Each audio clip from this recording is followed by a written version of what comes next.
Hi guys, Lindonis here. So ngayon nagising tayo ng magay para nga mabisan si Baby Amira. Dahil ngayon mataas na ang araw, medyo mainit. At kada umaga naman ay kailangan naman talaga natin paingitan ng baby kapag ito hindi pa nabutan ng isang buwan. At para hindi rin daw ito manilaw ang kanyang mga mata. At pagkatapos nga mag-asikaso ng kanyang gana, agad na rin itong dinala sa labas para nga mapalitan at mabisan na ito. Kaya ngayon agad na rin ako pumasok sa aming kwarto para kunin na ang kanyang kailangan para rin mabisan ito. At ngayon masyado na mataas yung araw, matainit na. At dahil kapag sobrang init na, hindi na ito pwede sa kanya dahil masakit na ito sa balat niya. Lalo't manipis pa ang mga balat nito. At kaya kinuha ko na rin itong mga kailangan ni baby para nga mabisan at mapalitan na ito para madala ko na sa labas at ang mapainitan natin sa araw. At pagkatapos na makuha ang mga kailangan ko, agad ko na rin itong inubaran si baby para nga matik ko na ang kanyang diaper. At pagtingin ko nga sa kanya yung diaper ay wala na pa itong lamang tae kundi ihip pa lang. Kaya pinalitan ko na rin ito ay baka mag-overflow.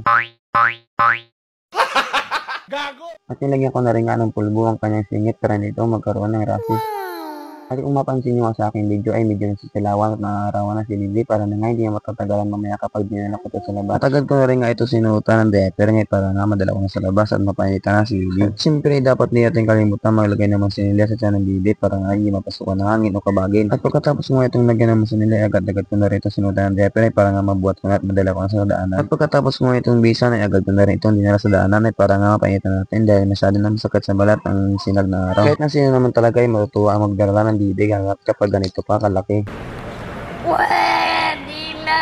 Pero sa totoo lang ay pagod at ngalay na rin ako dahil nga masyado na rin mabigat si Baby Amira. At kung mapansin nyo naman sa video ay masyado na nga mapisngi si Baby at mataba na rin ang kanyang braso. At kung makita nyo ang aking mata ay namamaga pa dahil nga napuyat kami kagabi. Dahil nga pinalitan ko ang kanyang diaper kasi ngayon nag-overflow na ito.